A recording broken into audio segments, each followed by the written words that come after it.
قلم اور تقدیر کی تخلیق کا ذکر اسلامی عقائد، روایات اور احادیث میں پایا جاتا ہے، جن کے ذریعے یہ معلوم ہوتا ہے کہ اللہ تعالیٰ نے کائنات کی تخلیق سے پہلے قلم اور تقدیر کو وجود بخشا۔ یہ تصور ہمارے ایمان کا بنیادی حصہ ہے اور اس کے ذریعے اللہ کی قدرت، علم اور حکمت کو سمجھنے کا موقع ملتا ہے۔ قلم کی تخلیق کا ذکر حدیث میں ملتا ہے۔ حضرت عبادہ بن صامت رضی اللہ تعالیٰ عنہ سے روایت ہے کہ رسول اللہ صلی اللہ علیہ وسلم نے فرمایا، سب سے پہلے اللہ تعالیٰ نے قلم کو پیدا کیا، پھر اس سے فرمایا لکھو۔ قلم نے عرض کیا، کیا لکھوں؟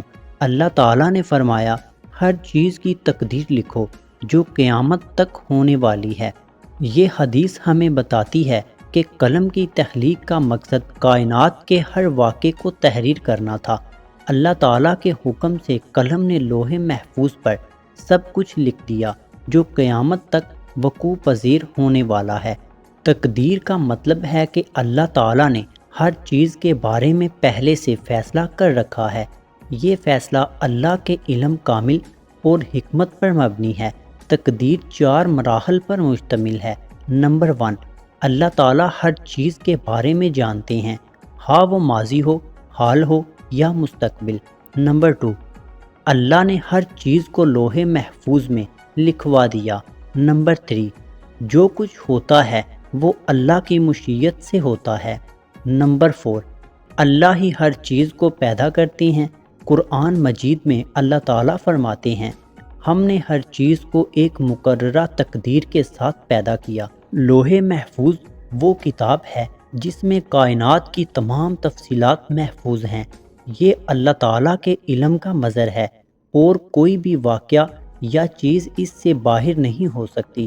اللہ تعالیٰ نے ہر چیز کو لوح محفوظ میں لکھ دیا، چاہے وہ کسی کی پیدائش ہو، موت ہو، روزی ہو یا کسی کا عمل۔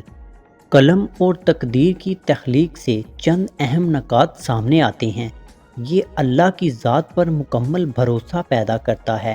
تقدیر کے باوجود انسان کو عمل کرنے کا اختیار دیا گیا ہے اور وہ اپنے اعمال کے لیے جواب دہ ہوگا۔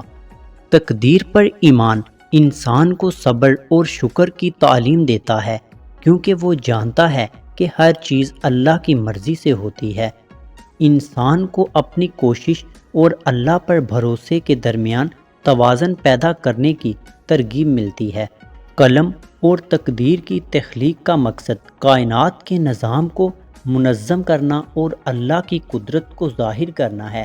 یہ ہمیں اللہ کی ذات پر ایمان، بھروسہ اور اس کی حکمت کو سمجھنے کا درس دیتا ہے۔